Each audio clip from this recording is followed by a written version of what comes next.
You got my head, Lonnie?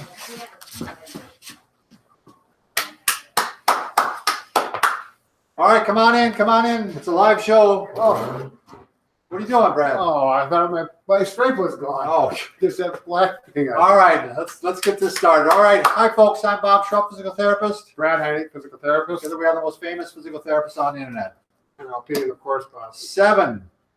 Seven exercises you should do throughout the day, every day. This isn't the 7 exercises you should do every day. This is 7 exercises you should be doing maybe every hour, maybe every half hour, depending on if you're having a trouble area. Just incorporate it with what you're doing. They only can, they only take. It's not like you're going to take 20 minutes out to do an exercise program. It's here and there you can put these stretches in. And, Yeah, these are quick, maybe 10, 20-second stretches Right. is what they are. So I hope we can talk you into trying some of these because they're really important. A lot of them have to do with posture. Right. So, by the way, if you are new to our channel, I want to welcome you. Please take a second to subscribe to us. We provide videos how to stay healthy, fit, pain-free, and we upload every day.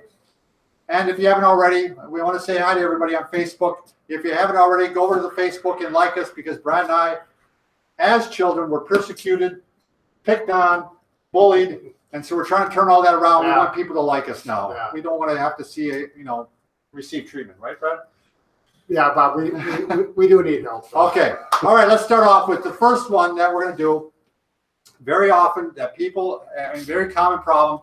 We're a sitting society.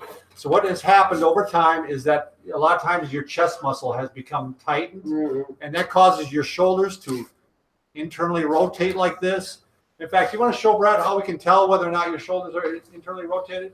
If you look at your thumbs, and they're in this way normally, Yeah, if you gotta do just this. stand normal. and you kind of have this, and you might be forward a little bit. So this versus. Yeah, see, his thumbs are pointing towards each other, which is a bad sign if you're naturally just standing there. Yeah. You want them having actually pointed. I give you a shot. Yeah. Pointing forward this way. Full of electricity. Yeah. So let's get that's that. a sign that your shoulders are tight, and that's going to cause shoulder problems, and it's going to lead to kind of bad posture. Oh, so, right. There's a lot of little problems that can result. So there's a lot of different ways you can chest. I always say this: stretch your chest. I always say chest your stretch, but one way is to actually just go ahead and put your hands behind your head like this, and bring your elbows back, like this. There we go. Now, if you have a doorway, which I imagine some of you do, see here, imagine the doorway here. I'm going to put my elbows on my forearms on each side of the doorway and lean forward like this. And that helps stretch the chest. And you can do different levels. Right. Correct, Brad? You can go into the corner of a room and do the exact same thing like this. No, we can't. Oh, wait, Lonnie's going to move the camera. Oh. There he is. Okay, go ahead. We're clear? Yeah. So he's going right into the corner. Nice stretch that way. If you're sitting in your chair and you don't want to do it this way, you can actually reach back like this and grab your hands and pull them up like this. This stretches your chest also. Very easy one to do. Brad's going to show it with a towel. If you have just a towel or a sheet or a belt nearby you, you can go ahead and You might have problems getting your hands together like I do, so. I thought you were going to do this one. You're having problems with it. You didn't want to do this one. That's the problem. I get live and I just forget about all that, and I think, He's going to try it. So again, just pull up, and there we go. Chest stretch. Do it throughout the day. Keep your chest out. I actually do this right before I go for a run in the morning when I'm walking and warming up. Sure. I stretch like that, and then throughout the day I'll do it a few times. Yep. So, all right, next one, shoulder squeezes. This is one that everybody should be doing. Again, because what's happened, you're starting to round out like this with your posture. So you just go, there's a lot of different ways of doing this. You can bring your elbows out to the side like this and squeeze. Squeeze those shoulder blades together. Coming together here. Let me tell you this. I'm going to tell you this, by the way. If you're having trouble with your shoulders, that is one of the first things you should be doing is doing those shoulder squeezes because you're strengthening the core of the shoulder, the base of the shoulder. And I'm so surprised how often I'll start feeling shoulder pain. I just start doing some of those throughout the day. Those are ones you can do every half hour if you want. You can do it sitting, you can do it standing, you can do it in a car. Here's another way. You can actually bring your elbows up like this and squeeze together like this. So generally, what, count to 5, Brad, would you say? 1001, 1002, 1003, 1004, 1005. Sure. Yep. Do a set of 5. I mean, you don't have to, again, just incorporate them in your day. Wakes you up a little bit if you're working at the computer. So next one is, this one is, again, a posture thing. It's all going to lead back to posture today. You kind of got that rounded out posture. You're going to want to do what we call the hallelujah stretch. So it's good to have a chair that hits you kind of below the shoulder blade. Right. Brad's going to show another alternative here just in a second. This is, so we're down here. If the chair is like up to here, yeah, then it's going to be difficult. It's going to be challenging unless you have a ball. Right. And so you're just going to do the hallelujah stretch. And this is a great one to do just every so often, again, opens up the chest. You start breathing better. Oh, right. So, and as a reminder, you should try to breathe through all these. Keep breathing. Don't hold your breath while you're doing. But just again, it's a great mid-back stretch. It's probably the number one go-to stretch for that. And Brad's going to show a ball. Oh, you're going to do? I'll do the ball. All right. The ball matches my shirt. You don't have to have a matching ball, so don't think that's. There we go. So I'm going to start here. But the really nice thing about the ball is it's easily adjustable. You can I'm going to go down about 1.5 inches, 2 inches, and it gets a whole different part of your back. And I feel it, and you'll definitely feel the difference. Oh, I like that. That's what's nice about the ball is if you have a chair that's real high that goes up, way up to here, right. You can adjust the ball anywhere and get this in the right spot. So you just keep the ball around, throw it behind your back when you're working at the desk. And you can give yourself some instant relief. By the way, I failed to mention, Brad. Right. By the way, you are a slave to fashion, aren't you? I forgot to mention that after we do this, it's actually not going to be that long today. The seven exercises you do, we will take questions. Sure. We'll try to provide answers. So Q&A, as they call it, right? Right. And some of them might even be accurate. Yeah, we're gonna shoot for accuracy today. We usually don't do that. All right. Next one is back extensions. Now, you can do these a number of ways. Again, we're a society that we're always bending forward. We're not bending back. So to counter that, we want you to go ahead and you can do it standing. Sure. And see how that feels. But what you can do is actually put your hands just like this and bend back. Or you can take your fingers like this on the belt and bend back like this. But the other way, the way I do it, I actually do these. I'll do these twice a day. So I'm not doing it all day, every day, but I will do, get the press ups and get down on the floor. And I do a set of these in the morning. I do a set of these at night. So it just works out really good. Yeah. I'm not lifting up the pelvis. I'm bending the back enough that you can. Right in here. Get that arch right there. If you do have spondylolisthesis or spinal stenosis, that's a red light. I would not do those exercises. Right. They should feel good. All these you should feel good to some extent. Right. If they're hurting, you may have an issue going on, and it may be something you should be doing. Right. So let's move on, Brad. Okay, how about the neck itself? You want to show Brad? We probably should. A lot of times people are forward all day, so maybe some neck extensions. Yeah, that head forward posture is all too common in our society. And if you're looking for it, you'll see it all over the place. Computers, cell phones, driving. So we want to get this to this, shoulders back, the things we've been working on, and add this chin tuck. Is that where we're going, Bob? You can do a chin tuck. You can do extensions. You can do extensions with the towel. No, we typically like to use a little towel support.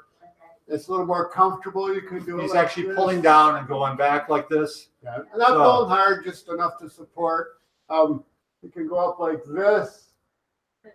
A lot of different variations. More of a stretch. I keep forgetting we don't have the mics on. So right. Talk loud. You got to speak loud. So the other stretch you may want to try, let's say you're having pain on one side. You might try the stretch to that side. Generally, as human beings, we tend to put our head one way or the other when we're writing or when we're doing work. And so quite often you're tight in one direction. That's the direction you should try stretching. So I tend to go like this when I'm doing stuff. So I'm tight to the right. So I do a chin tuck and then I stretch to the right. I stretch to the right. I stretch to the right. I do this throughout the day. It's just something I'll do every half hour or hour. I think this is something, not so much anymore, but when the old telephones, when you could hold, Right. and the kids won't even remember Yeah, that. I don't think cell phones, they do that too much anymore now. I tried to, but it never it just falls doesn't down. work. Yeah. So, all right, shin tucks. And the final one, Brad, is just actually doing some ankle pumps. Ah, yeah. Especially as you get older and there's circulation issues and, even trying to keep the. I don't think they can see us. I don't think so either. We got black on black on black. Yeah, I got white soles. Yeah, he's got white soles. So you don't have to do this with your legs outstretched on a table, but when you're on the floor at the desk, make sure you pull up really far in your toes so you feel a stretch in the back of the calves. Stretch, sing a little song while you do it, get some attention from your coach. The other thing you can do is while you're standing, you can just get up on your toes like this and get up on your heels. Yeah. So roll that back and forth rocking. So I saw already one of the questions, Brad. Somebody said they had bursitis and they're wondering how they can strengthen their hip when they have bursitis. Okay. Do you have any thoughts on that? Well, first of all, I mean, bursitis, I was going to say where, but evidently we're talking It's about a hip bursitis, right? yeah. So there's bursitis all over the body, but well, what I would say a lot of times, Brad, is hip bursitis is sometimes brought on by the fact that you have a weak hip. Because what happens, you start walking like this, and that starts putting extra stretch on the bursa. So I would probably start with a stretch, maybe. Sure. Maybe the IT band and all that. Working around that. Sure. Would you agree? Right. It's kind of hard to say. Sometimes you have to imagine, you have to see what's really going on. But yeah, I mean, because it's not always what it is, what you think it is. So one way to do a stretch is to actually just hang on to something like this. I'm going to stretch this side. So you can go like this, and I'm crossing over, and I'm stretching that the IT band out. Tensor fascia lata and the IT band. Sure. The other thing you can do, you could take a ball and work your way around the bursa. Sure. Like a lacrosse ball or a tennis ball, and try to stretch every area around there except the bursa. Oh yeah, you can use the foam roller too, couldn't you, Brad? But I'm stretching around, getting some pressure around there. But once you show the foam roller, it'd probably be a better idea. Working that soft tissue just to get it pliable and increase the circulation. This is that thing that Tom Brady, the football player, is all gung ho about, and credits to his success of injuries. But you're going to do this on the floor, not on a table, like this. Make that clear. But I can work the backside around the bursa. The bursa is right on the hip, the greater trochanter. So we're going to work the soft tissue, and then we can roll that. You're going to want to roll it probably the softer density one, so it's not so aggressive, unless you really like to get in there. And now I'm going to go forward, and I work the front of the hip. So we are working all the way around that hip bursa. And you'll know, because if you go over the hip bursa, it's going to be very painful, and you do not want to irritate that. We just want to work the muscles around it. Yeah, I mean, if you can strengthen without irritating it, I mean, if you could start doing some, you could do maybe clamshells or something like that. Lay on your side like this and start working the hip like this. Yeah. And if you can do that without increasing the pain, I would go ahead, because you want to start strengthening that area around it so you're not getting that little sachet when you walk. So we're getting a lot of good questions, actually, Brad. Someone said if a chin tuck, I'll go with the name here even. John Shankman says if a chin tuck causes pain, should he just do it with the towel extension exercises? So that's probably what I would do. Now, again, that's a good question, because if it does hurt, do you just push and see if you can work through it? You don't. You could get the towel and see if you can do it, or start to do this. Now, usually what I'll do, if a chin tuck hurts, I may assess this, and if this hurts too, and you can do the towel further back with less pain, clearly less pain, then it'll do that. You can try a chin tuck too laying down. Good point, Bob. I mean, you could take just a towel. Yeah, it's all dirty. My shoes got it all dirty. Yeah, I mean, if I take that towel even, Brad. Yep. And where are you here? And so now I'm in this position here, and I can do some chin tucks laying down like this, with the towel at the back of my head here. Yeah, that's a good point, because it changes the whole, you can relax more that way. You're not upright. The way your head is in a different area. Someone mentioned, by the way, they had shoulder pain for 2 years. What should they do about it? What I really like is we have a kind of progressive program. I don't know what the title of that would be, but we have one where you start off with, usually I'm going to show you the first exercise a lot of times. We start off with the pendulum. Sure. And then usually we go to this one. Because usually shoulder pain quite often, it usually involves impingement quite often. I mean, if I'm going to generalize. So what we're going to do is you're going to grab onto a countertop, generally, something maybe a little bit higher than this, and you're going to push down. And while you're pushing down, you're walking away. And you should not have increased pain. Go to the point only where you feel the pain, and then go back again. But you're pushing down the whole time. And that's helping set that humeral head back in the socket, giving you more room and less impingement then. And you should find out eventually that you can move it further. But that's step one. And then we have you work on internal rotation. It's all stretches. And so if you put Bob and Brad, in our search area there, shoulder pain, Right. And look through the list of them, you're going to find where we go through the progression of stretches for the shoulder. Right. Again, it's hard to say, just saying shoulder pain, what the source is from. So if you want to do this by yourself, you could be successful, but you're going to have to take your time and look for the exercise. You want to show that book there, Brad? Oh, Treat your own shoulder. That's a good option. Yeah, we have this down in our, show it on Facebook. Is that readable? Yeah, we have it in our, let's see, it'd be on our website, Bob and Brad. Right. And books that we like. They have Treat Your Own Shoulder, Treat Your Own Knee, Treat Your Own Back, Treat Your Own Neck. And these are by Robin McKenzie. Yeah, very good books. I would highly recommend them. And they're not real expensive. They're somewhere around $10. There's a question there for you, Brian. Sure. From Lorraine Blake. She had spondylolisthesis. Oh, yes. Well, hi, Lorraine, by the way. Lorraine, the question is from Lorraine Blake. She's been a long time Sure. subscriber. She wants to know what the best exercises you can give her to do at home to strengthen her core muscles. Okay. Spondylolisthesis. Yep. So that's a good question. Repeat the question, Brad. So the question is what are the best strengthening exercises if you have spondylolisthesis? If you're not familiar with that and you don't have it, you don't have to worry about it. Although these exercises work well, even if you don't. But so we're going to work the exercises here. You're not going to do exercises that extend the back like this or do this. As a matter of fact, I did this on a video a few weeks ago, and it gave me a sore back for about 2 weeks. But, I was under the pressure of doing the exercise.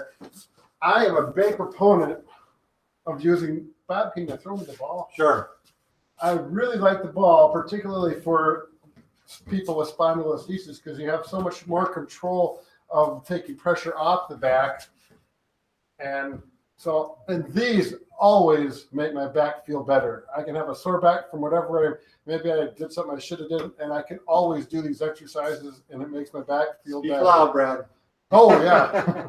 So this is one of my favorite ones right here. Okay, and then I'll do these, so I get it in the front. And believe it or not, I like to take this elbow to this knee, and I'm doing oblique. So right elbow to left knee, left elbow to right knee, and that gets some motion in there as well. Probably the most simple one, Brad, would be just the knees to chest stretch, right? Yeah, sure. Right. Yeah. So if you just want to stretch it, this is not going to strengthen anything. You're going to want to do that too, but this is a good. Oh, you're right. The question was core. Sorry about that. Right. That's all right. Stretching, so it's all related. Yeah. Someone, Habos Babas, he said pain during exercise is not an indication of improvement. Assessment after the exercise is important to the improvement. That's a good point. Right. I'm going to repeat that. So a lot of times, if you do an exercise and it maybe even hurt a little bit, but it feels better afterwards, that's a good sign. You probably want to continue that exercise. Right. If it doesn't hurt while you're doing exercise and it hurts afterwards, you don't want to do it. So it's all about how it feels after the exercise. Right. Immediately after. Generally, though, I mean, like if we're doing a neck exercise and it's sending pain down your arm, we stop. Right. there's a little bit of both. That Right. If you listen to our videos over some time, we repeat this over and over, and you guys are going to become good therapists to your own body Right. after all. Lonnie, do you have another one? This is from Didi Martinez. She's asking the stretches you can do with 2 turned shoulders. 2 torn shoulders. Ooh. So this is from Dee Dee, and she's wondering what stretches she can do with 2 torn shoulders. Probably rotator cuff, I'm guessing. Yeah. I would probably do cane stuff, wouldn't you? Do you want to grab that? Well, one? it Just depends on at what severity they're torn and where she's at with her mobility. right. Either But that. I would want to start getting. I mean, you always want to try to keep motion, is what I'm trying to say, Right. Brad. So the problem is, yeah, maybe the ball. You'll be better. You're right, because you don't even have one arm to help the other, do Right. you? You could use a pulley system though. Sure. A pulley. Yeah, you get those wall pulleys, then you can pull down with one and then pull down with the other, because you want to try to keep the motion in the shoulder Right. as much as possible while it's healing. You might be able to do something like this where it doesn't take a lot of strength, and you can. I'm getting my shoulders to move without a lot of effort, and I'm just moving my body to get it all the way up. And this is a stretch I use frequently with shoulder injuries and rotator cuff injuries. As a matter of fact, I've got someone this week I was working with, and the ball worked the best. Unfortunately, she didn't have a ball at home, but she's going to get one. And they're $15, $20 at a big box store or online. So that's a good way. And as they get stronger, let's say down the road a few weeks, it's like, oh, you can do it with one arm. Then you simply go to the wall and you can start to strengthen it versus stretch it. So it has a lot of different things on it. It has a lot of different exercises, way to do it. Lonnie, you have one, otherwise I have one here. The question is, what's the best daily stretches for an older triathlete? Oh, an older triathlete. The best stretches to do for an older triathlete. Well, I mean, you can kind of go from head to toe here. I always want to make sure. To me, let's go with the lowers. Sure. You want to do hamstrings. You want to do hip flexors. Right. Hip flexors tend to get tight on everybody. Right. So let me show a couple. Yep. So you want to give me actually, I probably don't even need a pillow. They said triathletes, so they're talking about the swimmers and the bikers and the runners, I'm assuming. Yeah. She said, yeah, I think So what do you want? Pillow, probably. Here it comes. Yes. Ah. I was thinking about a stretch for this person.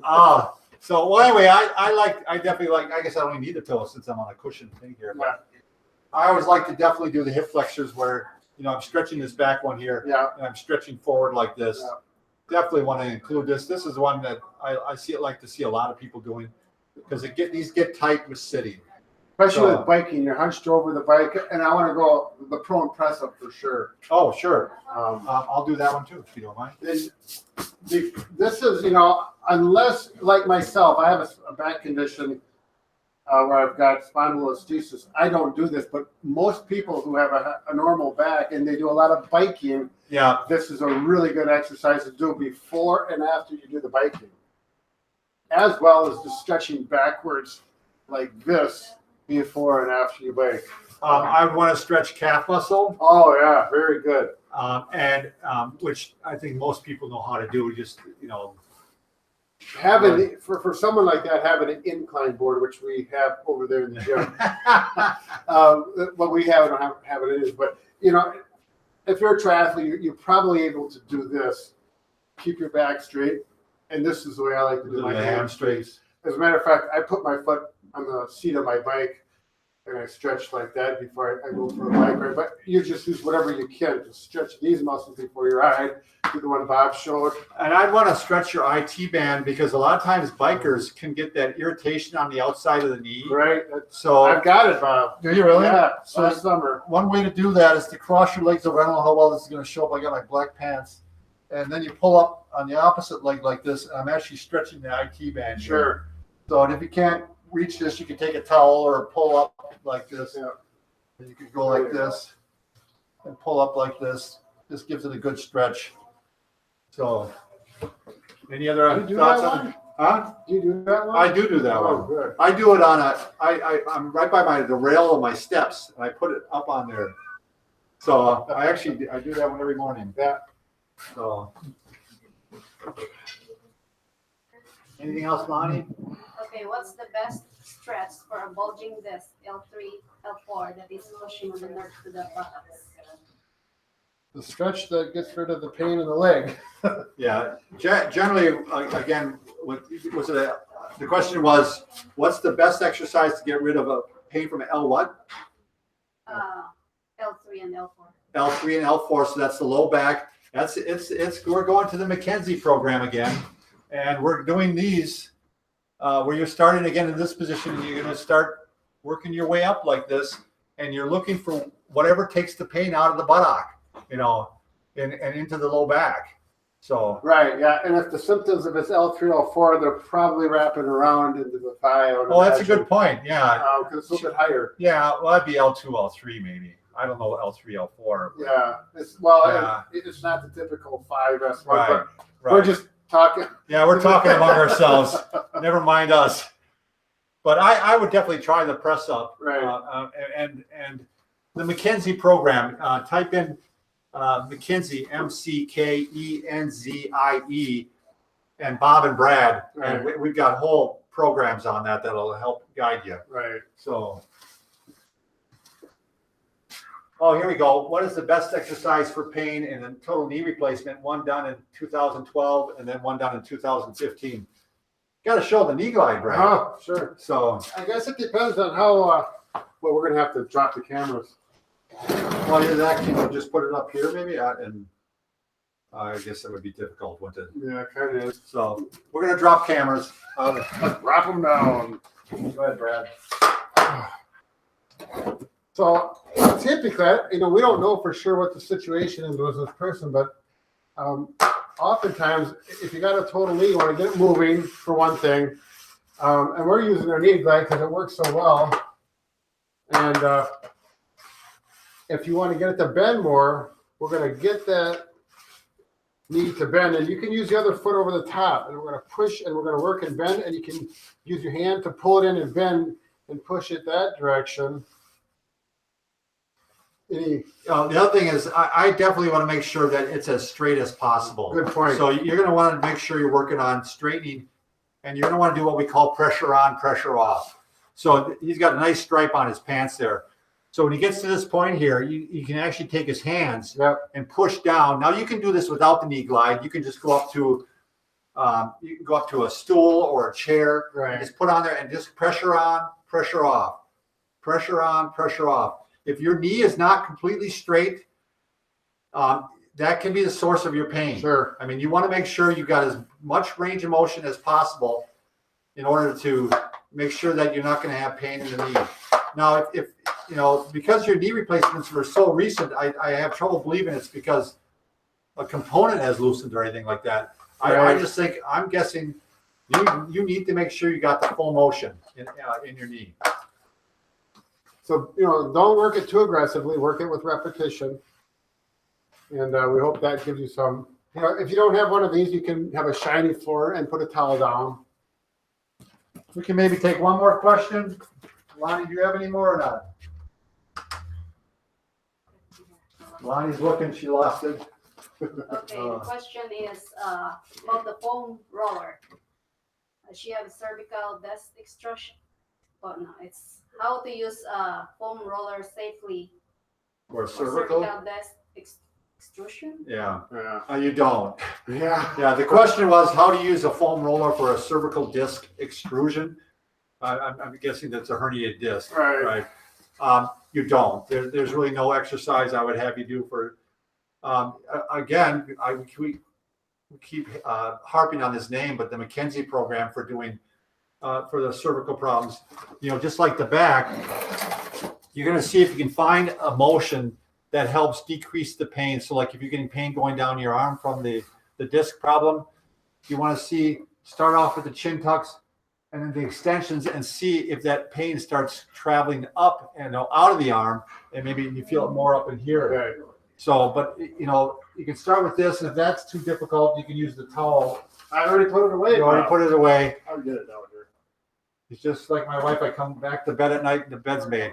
So you can actually start these and working on these and see if you can, again, whatever motion it takes to get the pain out of the arm. The more the pain's going down the arm, the worse things are getting. So Yeah. I know we're just touching on these things. We got videos on all these, but I hope we can kind of direct you into the right direction. So Yeah, you're not going to use one of this to no, roll a neck that's in that condition. no.